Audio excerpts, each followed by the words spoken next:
Lorin, you're Natalie's best friend. Yeah. Obviously from the tape, we know what's going on. Addicted to heroin, destroying her life. Why are you here?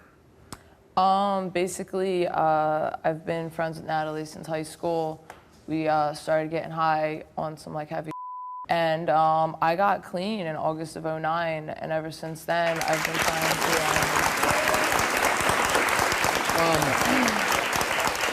So you're obviously here because you want to get some help, some change for your friend? Yeah, I mean, I really care about her. Ever since I moved to Florida just to get away from everything. You know, I went to treatment down there. And, you know, I've called treatment centers and I was like, listen, you know, my friend needs help. She doesn't have insurance.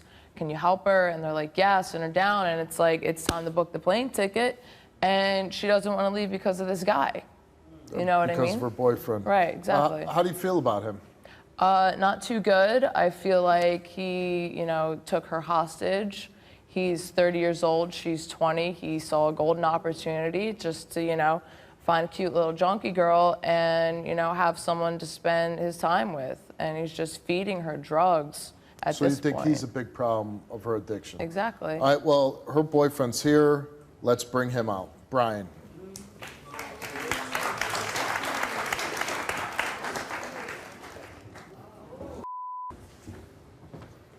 Bro, like, I don't know what your deal is and why you can't just let her go and, like, do her own thing so you can, you know, so she can get clean and...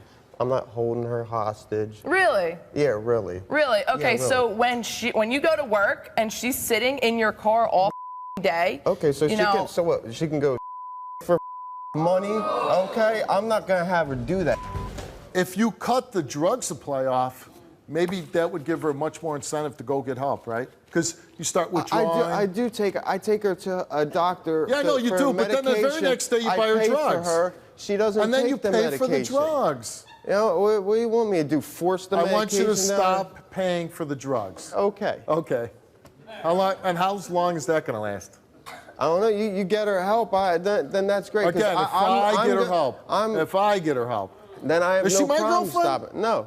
She's your girlfriend. Okay, so wait, what am I supposed to do? Her. Pay for you love her. A rehab you love for her. I don't have you the money love to pay her. for a rehab. So I would advise you to leave the stage.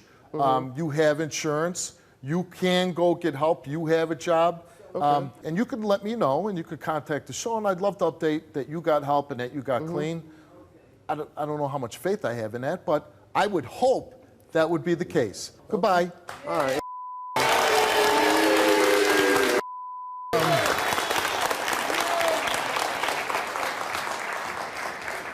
Let's bring Natalie out now. How you doing, Natalie? I watched the videotape that your father made, and your father could be any man, could be me in this situation. And I look at the pictures of you when you were a little girl, and as soon as I see those pictures of you as a little girl, I think of my little girl, who's still a little girl. And I think, oh my God, in 10 years, could she be in this situation, living in a car with some guy, feeding her drugs, sleeping in a car, living in a car? When your boyfriend goes to work, you sit in the car. And this guy, Brian. I love him You with love all him. my heart. He has done everything he can for me. Including buying you all the drugs. And if he didn't, I would have found another way, which would have been worse. But I think Brian's a big part of this problem. I think we're both a big part of each other's problem, but I think that if we You're both right. get clean, You're right. Because when we met each other, our intentions were not to go get high together. We met at an NA meeting, and we didn't get high together right away. And then it just, I suggested it. I'm the one who said, hey, you know, I have a stereo. Let's trade it in and get some stuff. And he was like, all right, I guess. He's like, but he even told me, he said, I don't want that to be our relationship. I want us to be boyfriend and girlfriend, not copping buddies. Your friend Lorin, who you say you don't get to see very much anymore, she is here. She's one to support you, and I want to bring her out and let you talk to her. Let's bring out Lorin.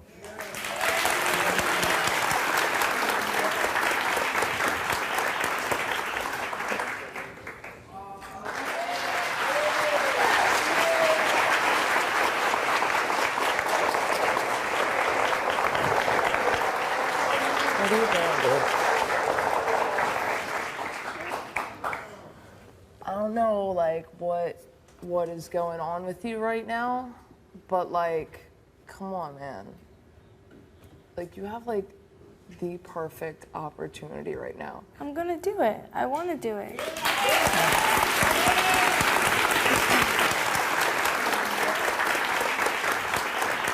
You get a moment in life, you can change your whole life around, from the depths of hell to living a life, is like you hell. said, going back to school. I want that. I do. I just hope that you think about yourself and not worry about everybody else. So you're gonna leave the stage, you're gonna go straight to the facility, and you're gonna have 28 days of rehab. Everybody in here is rooting for you, that you get through this. I don't wanna hear, because it's happened. You get there, and after 5 days you miss Brian, and you quit the program and you go be with him. I certainly hope that doesn't happen. So you're saying you're gonna make it through. Are you ready to go backstage and say goodbye to Brian? Yeah. Let's go.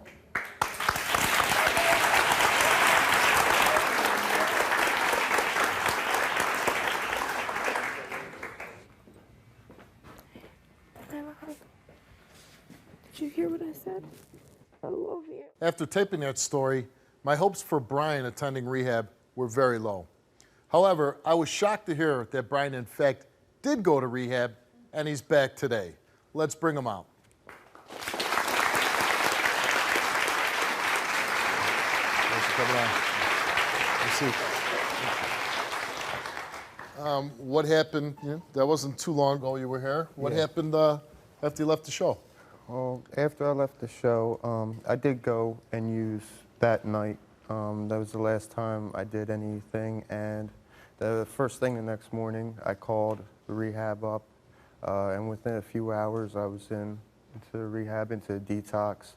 I was in a detox for like almost a week, and then I went to the rehab, and I was in the rehab for like 6 days, and then my insurance wasn't going to pay for anymore, so I had talked to some people there, and they had gotten me an extra 4 days, I stayed for the extra 4 days, and that was all they gave me, but at least they gave me some extra time.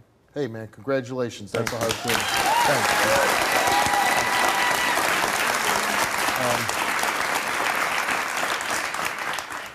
Not that I'm skeptic about anything, but we gave you a drug test to see if you're sticking to the program. And Brian passed his drug test.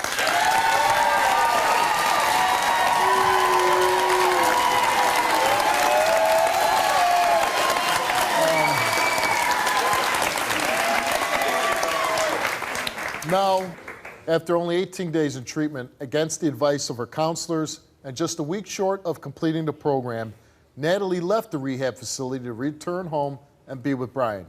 This all happened just 3 days ago, and today, Natalie is here. Let's bring her out.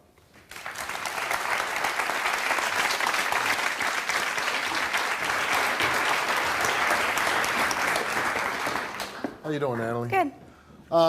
You went right after the show, and you went to A Better Tomorrow. Yeah. And how was that? It was good. It was very good. It was good. Learned a lot. Yes, Now you left early, I did. and why did you leave early? Honestly, a lot of family issues, and I missed Brian, and I couldn't concentrate on myself because I just felt like I was worried about him. I really was. Did you feel that you had enough education, enough going through the program? I don't think you can ever have enough. I mean, I'm still going to meetings, and I'm still gonna go to a therapist. And you haven't done drugs since No. you've been out?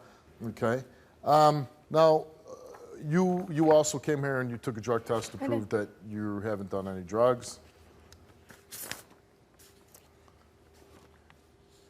And Natalie, your drug test came back positive, and you tested for opiates and barbiturates. I'm prescribed Xanax and Suboxone, so I have the cards in my purse. Because it has. And that would trigger your failed drug test. Yeah, I mean, I've been with him every day. Then with me, I believe you. I don't know how much I believe you. I'm going to be honest. I hope you both stay off drugs. I hope that you find whatever's going to make you happy. And I wish you all the best of luck. Thanks.